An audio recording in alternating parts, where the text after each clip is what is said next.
everyone, welcome to my channel. My name is Paris and I'm the author of the Mageye trilogy. In today's video, I want to talk to you about why proof copies matter. I think the most obvious usage for proof copies is that it allows you to double check your book. It allows you to make sure that the formatting's good, that the spine's good, that the cover's good, everything physical about your book that you can see when you're holding it in your hands, it allows you to double check it. If you look at Illusion of Fear in particular, you can see there's differences in what it used to look like versus what it actually looks like. In the original version, I had a really big number 2, but it didn't line up with, let me show you. It didn't line up with the number on the Mageye, so I had to move it down, make it a little smaller, let it line up. If you also look at the front cover, you can see that on the original version, the words were a lot smaller than they are on the actual published version. Little details like that on the cover, my proof copy allowed me to double check that, okay, there's an issue. It doesn't line up on this aspect when you compare the books side by side. The words are a little too small. Inside formatting, same thing. I could see, okay, there's widow and orphan lines on this page, that needs to be fixed. Or that chapter title looks like it's on the left side when I wanted them all on the right side. Anything physical about the book, that's what proof copies are here for. They let you check.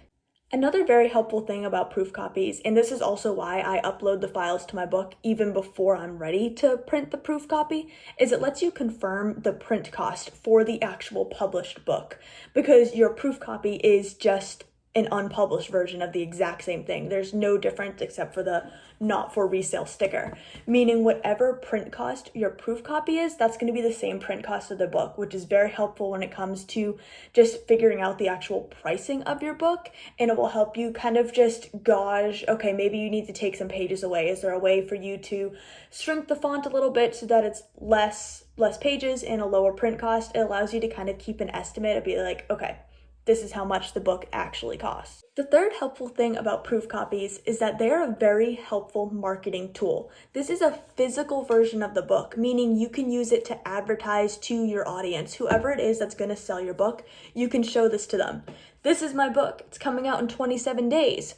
Or you can be like, all right, here's how thick it is. This is how big the spine is. This is what the interior is going to look like. This is like the synopsis on the back. Whatever it is to show them the actual physical version, people get more excited when they can see what they're going to buy. So when you get to the stage where you have your proof copy, you can use it to expand your marketing reach. You can use it to build more hype, and you can use it to show how excited you are because you have your proof copy. That's pretty exciting.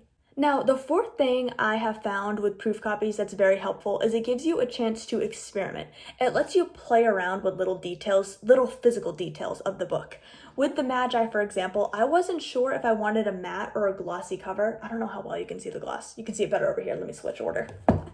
You can see I went with the matte cover, but I wasn't sure if I wanted gloss. So I used the proof copies as a chance to experiment. This is my original proof copy I got. There was a couple formatting errors in it. So when I adjusted the formatting, since the cover was perfectly good, I adjusted it to glossy. That's the only thing I changed about the cover, meaning I could see that I had updated what was wrong with the formatting, and I could now compare the covers, which were both functional at the time. Ended up going with the matte, but now I have a little glossy one that I use to experiment with. It gives you a chance to try new things out before you hit publish on your book, which is really the time you're going to want to be experimenting with.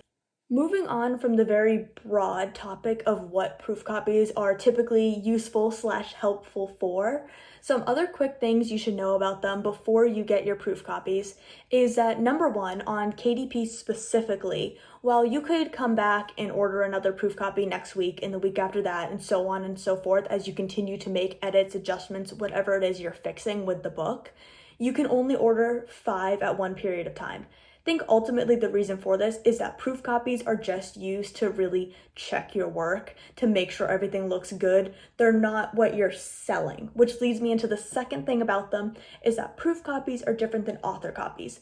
Both of these proof copies and author copies are something that only you as the author can order, and you pay only the print cost and shipping for it. You're not paying the full Amazon listed price for the book.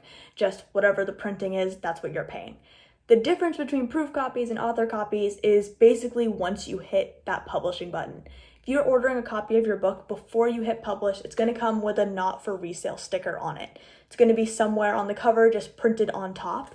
Once you hit publish and you order a copy of your book, it's going to come looking normal. There's no difference between an author copy and an actual copy you would order online from Amazon or whatever platform you can buy your books from. The only difference is that you bought it as the author, meaning you don't need to pay that extra cost for the actual full version of the book. That's really the full little rundown of proof copies. There's not really anything more complex about them. It's pretty straightforward. It's just a way to make sure your book looks good before you hit publish. That's all I have to share for proof copies today, but before I end this video, I wanted to tell you guys to keep a lookout for May 25th. Definitely on my Instagram, assuming YouTube doesn't get picky with the audio, it will be on here as well. I am going to be having a Mageye 3 trailer released on May 25th, and it's going to be revealing the title of the book, so we can call it something other than Mageye 3, and the release date. So get ready. Be excited. I'm excited. I'm actually going to be working on editing it in a little bit. I have the audio picked out. I have to make some edits to it. I have to get all my clips. I have to get whatever words I'm putting on the screen, get it all together. It's going to be done for you guys to see on May 25th. Thank you for sticking around this far. I hope this video served as kind of just a foundation for anybody starting the publishing process or in the middle of the publishing process, wherever you are, as to what proof copies are, how to use them, what you can use them for, and just why they're helpful. If you have any follow-up questions, definitely let me know down below. If you have any video requests, suggestions, etc., also let me down below. I would love to cater some videos to you guys. Thank you again for watching. Do not forget to subscribe, and don't forget to be excited for May 25th. For now, whatever time it is, whether it's morning, evening, or night, have a great day.